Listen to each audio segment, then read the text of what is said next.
Welcome all to the video on mesh analysis using source transformation. Let us see the outline of today's video. In this video, we will see what is source transformation and the problems based on source transformation using mesh analysis. Now let us see what is source transformation. Now why do we need source transformation? What is it? We have come across circuits with mixed sources, that is both voltage source and current sources in the same circuit. Now such a circuit is a bit complicated to analyze. So to reduce the complication, to make the analysis easier, we go with source transformation. That is, the current source can be transformed to a voltage source and the voltage source can be transformed to a current source. So this makes the task easier.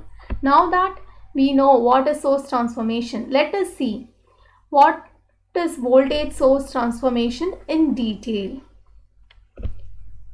A practical voltage source can be converted to an equivalent practical current source. Now what is a practical voltage source?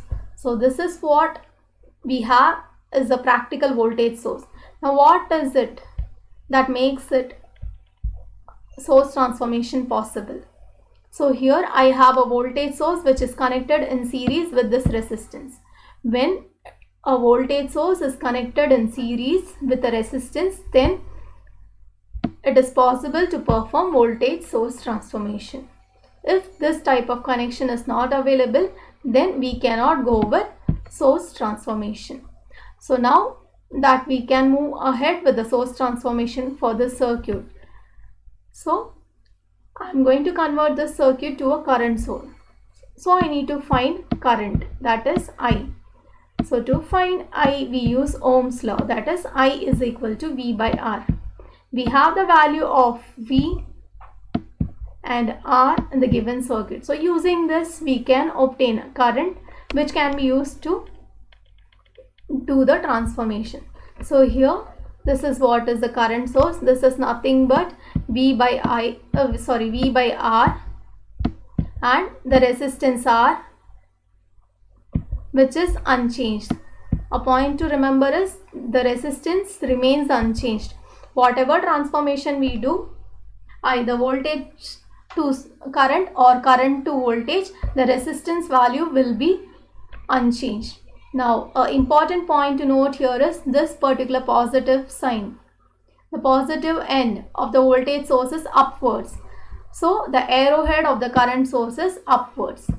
If the positive sign was downwards, then the arrowhead of the current source will be downwards. This is an important point to remember because this determines the flow of current or voltage in the circuit, the direction of flow. So it should be remembered to note it down. Now let us see a problem with voltage source transformation. So here I have a circuit. The first thing I need to do is to ensure whether a source transformation is possible or not. I have a 20 volt voltage source and a 5 ohm resistance which is connected in series. Since both the elements are connected in series, the voltage source transformation is possible. Now that we have established it, so I need to convert this to a current source. So I need to find I. I is nothing but V by R. V is 20 and R is 5. So 20 by 5, which is 4 ampere. So now we know the current value.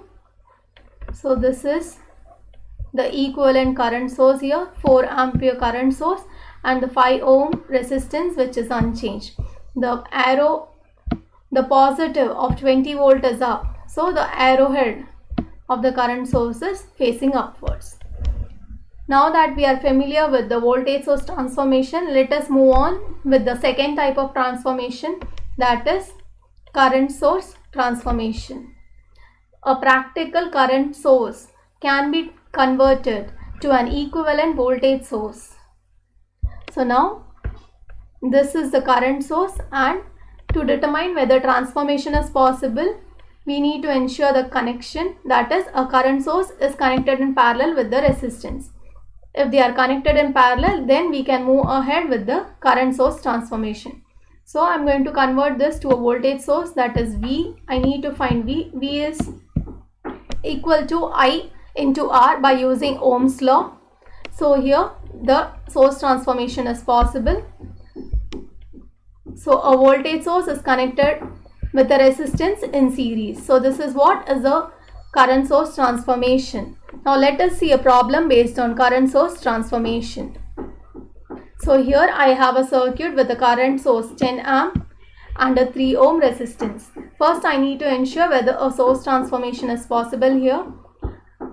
The current source is connected in parallel with the 3 ohm resistance. So yes, definitely we can move ahead with the source transformation. Now we need to find the voltage V equal to IR, that is 10 into 3, which is 30 volts. Now that we know the voltage, we can draw the circuit, that is 30 volt and the 3 ohms is connected in series and the arrowhead is facing upwards, so the positive sign is up. Now we are familiar with both the types of source transformation. Now we can move ahead with mesh analysis using source transformation. So let us see the problem for today's video. We need to find the current in each branch of the circuit. So this is the given circuit. So here I have 5 ampere. This current flows like this in this direction. At this particular point, it splits in two ways. One goes to the 3 ohm, the another part goes to the 10 ohm. And this again travels here. At this point again it splits in two directions. One is 1 ohm and another part goes to the 5 ohm. This is how it is going to flow, and so we need to find this particular branch current, this particular branch current, this particular branch and this particular. So we need to find 4 branches. Suppose English naming as IA, IB, IC and ID. So the next, so that is the first step here. As you can see, it is named as IA, IB, IC, ID. So now that we have identified the branch current, now how to proceed with the next step. So one important thing we can notice here is the type of sources available in the circuit. We have both voltage source as well as current source. So now we are going to check what type of transformation is possible. Here we can see 10 volt is connected in series with 1 ohm. So again we can convert this to a current source. And here 5 amp is connected in parallel with 10 ohm. Again we can convert this to a voltage source. So which option are we going to choose and why?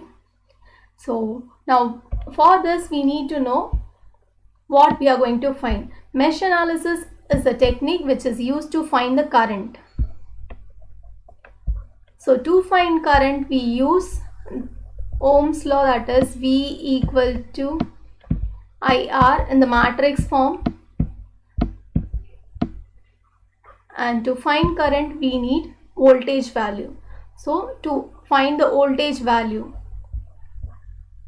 we are going to convert this particular part. We won't be converting our 10 volt to a current source. We will be converting our 5 ampere current to a voltage source, because that is how we proceed with the matrix form. Now to convert this, for V, I into R, that is 5 into 10, that is 50 volt, and the 10 ohm resistance is connected in series. Now after the source transformation we will identify the mesh. Here we have one mesh, this is mesh 1 and this is mesh 2, and the current flowing through them is I1 and I2. Now the next step is to form matrix. So here I have this circuit for reference. So this is the general format of the matrix, that is, as I said, V equal to IR. This E is nothing but voltage. V equal to IR. So here R matrix, I matrix and V matrix. Now we are going to find values for each of the elements in the matrix. Let's start with R11. R11 is nothing but the resistance in mesh 1 alone. A point to be noted here is, since we have only 2 mesh, we are going with 2 cross 2 matrix. If we had 3 mesh, we will go with 3 cross 3 matrix. Now moving on to R11. So in the first mesh, we have 3 resistance, 10, 3 and 5. So adding them we get 18, that is R11. R22 in mesh 2 alone, 1 and 5. So adding them we get 6. Now R11 and R12 common to 1 and 2, both the meshes, that is 5 ohm. So we have 5, and this common elements, that is the diagonal elements, we use with a minus. So we add minus 5 here. Now moving on to the voltage. Mesh 1 voltage V1 or E11 is 50 volt. So we include a 50. And the important point here is the current flow is in this direction. And the current flow comes out of from negative to positive. So the outer end, the coming end is positive. So we mention it as plus 50. But if you notice here in mesh 2, this is how the current flows. It passes through the negative of 10 volts. So that is why we use it as minus 10. So now we substitute these values in the matrix. So this is how we get, once we substitute the values, the current I1 and I2 are unknown. We are going to find the mesh currents. This is I1 and I2 is the mesh current. So next step is to apply Cramer's rule and find the mesh current. So here, this is the matrix. Now we are going to apply Cramer's rule. So here, first we are going with del, that is this particular matrix alone is what is del, and since we have to find 2 current, we will go with del 1 and del 2. If we had 3 cross 3 matrix and 3 mesh current, then we will go with del 1, del 2 and del 3. So for del 1, this is 1, right? So in column 1, we use the E matrix or V matrix, 50 and minus 10, and the second column remains the same. Now for del 2, this is 2. So the 2, column 2 alone changes. So this 18 and minus 5 remains the same, and instead of 5 and 6, we are going to use this particular matrix, that is 5 and 10, as you can see here. So this is how we get del 1 and del 2. Now we use Cramer's rule here for del, 18 into 6 minus 5 into minus 5. That is how we get del. Same way we solve del 1 and del 2. We get the values. Now to find the mesh current I1. I1 is nothing but del 1 by del. Once we solve it, we get the mesh current value for I1, mesh 1. For the mesh current 2, that is I2, that is equal to del 2 by del. Once we solve it, we get the second mesh current. If we had 3 mesh current, it will be del 3 by del. So now that we are got the mesh current value, using this mesh current, we are going to find the branch current. So that is our next step, find branch current using the mesh current. So for that, we are going to use our circuit for reference. So here, the current flowing through 3 ohm is nothing but I1 current. So IA is equal to I1, we get a current flowing through 3 ohms. Now moving on to this 10 ohm resistance IB. If we see here, this 5 ampere comes at this point. Till this we have 5. Here at this point, it splits into IA and IB. So from that 5 ampere, if V minus IA, the splitted current, we will get the current flowing through IB, that is 10 ohm. So that is what we are doing here. IB is equal to 5 minus IA. We get the current flowing through branch 2. Now moving on to the next, 1 ohm. Here the current flowing through it. This is the current in this mesh I2. So IC is equal to I2. That is how we get IC. Now moving on to the next branch current, the current flowing through 5 ohm. This is common for both I1 and I2. It is common for both. So that is why we are going to subtract the I2 current from I1. So that is ID is equal to I1 minus I2 and we get the branch current. So this is how we use source transformation to solve the circuits which has mixed sources. As you can see, once the source was transformed, that is converted to a voltage source, we found it easier to calculate it instead of complicating by using different types of sources in it. I hope everyone understood today's concept. Thank you.